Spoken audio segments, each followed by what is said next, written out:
Saudara dan sahabat, hari ini Gereja Katolik di seluruh dunia merayakan peringatan wajib Santo Ignatius dari Antioquia, uskup dan martir. Marilah kita mengawali refleksi kita di hari ini dengan berdoa. Dalam nama Bapa dan Putra dan Roh Kudus. Amin. Ya Tuhan Allah yang Maha Kuasa, kasih-Mu tak berkesudahan. Kami bersyukur atas teladan iman Santo Ignatius dari Antioquia, uskup dan martir-Mu yang suci. Ia telah bersatu di dalam Dikau dalam perjuangan iman. Semoga kami pun melalui teladannya mampu memberikan kesaksian akan betapa dalam dan luas cinta kasih-Mu itu, baik dalam suka maupun dalam duka. Sebab Engkaulah Tuhan dan Allah kami, yang hidup dan berkuasa kini dan sepanjang masa. Amin.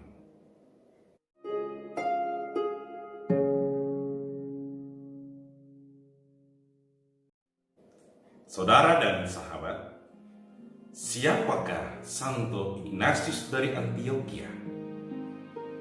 Santo Ignatius lahir pada 15 Mei tahun 35. Ia adalah murid Santo Yohanes Rasul. Santo Ignatius adalah uskup Antioquia yang ketiga dari tahun 70 sampai 107. Dia menggantikan Santo Evodius yang merupakan pengganti dari Santo Petrus di tahta Antioquia. Sebelum Santo Petrus meninggalkan Antioquia dan mendirikan gereja di Roma serta menjadi paus di Roma, Santo Petrus menunjuk Santo Evodius sebagai penggantinya, dan Santo Ignatius adalah pengganti Santo Evodius. Eusebius, seorang penulis sejarah gereja, memberikan kesaksian bahwa Santo Ignatius dikirim dari Syria ke Roma untuk diadili, dan ia melewati beberapa kota di Asia, yaitu Smyrna dan Troas. Di Smyrna, ia mengeluarkan 4 surat masing-masing kepada gereja di Efesus, Magnesia, Tralli, dan Roma.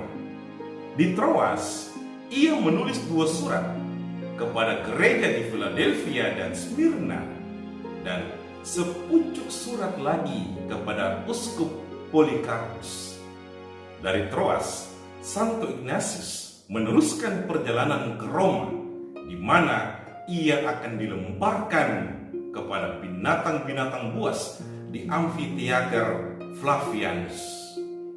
Saudara dan sahabat Kristiani, kesatuan dengan Kristus menjadi tema sentral pewartaan Santo Ignatius.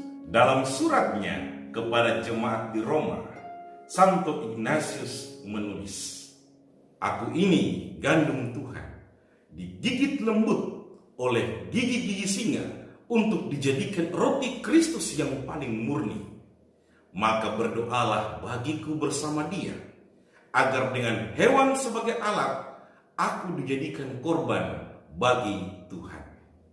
Saudara dan sahabat, Santo Ignatius adalah penulis Kristen abad kedua yang secara resmi menyebut gereja sebagai Katolik, gereja yang satu-satunya didirikan oleh Yesus Kristus untuk membedakannya dengan kaum heretik waktu itu, yaitu Doketisme dan Gnostisisme.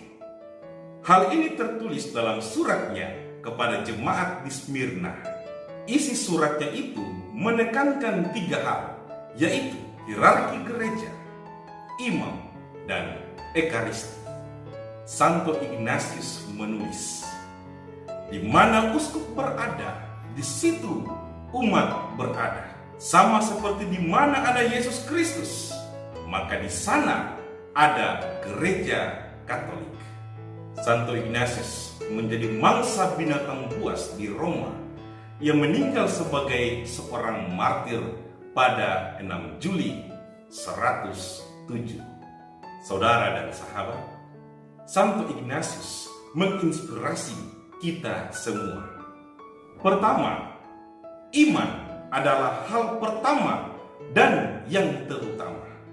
Hiduplah dalam iman dan mohonkanlah selalu kekuatan Roh Kudus agar iman itu subur di tengah dunia, di tengah tantangan-tantangan hidup kita setiap hari.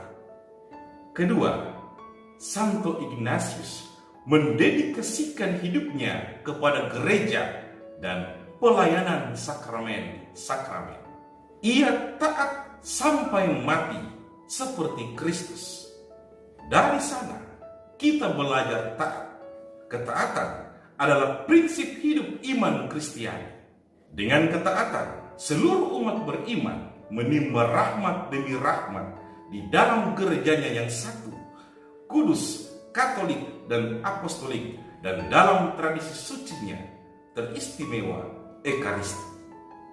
Dalam surat kepada jemaat di Roma, Santo Ignatius menulis, "Saya tidak mengambil kesenangan dari makanan yang dapat rusak atau kesenangan hidup. Saya ingin roti dari Allah, yaitu daging Kristus yang adalah keturunan Daud. Dan untuk minuman, saya ingin darahnya yang adalah cinta yang tak dapat rusak." Saudara dan sahabat, marilah senantiasa kita ingat sabda suci Yesus ini. Barang siapa mengakui aku di depan manusia, akan diakui pula oleh Anak Manusia di depan para malaikat Allah. Tetapi barang siapa menyangkal aku di depan manusia, ia akan disangkal pula di depan para malaikat Allah. Santo Ignatius, doakanlah kami. Salam kasih bagimu dan bagi dunia. Deo gratias.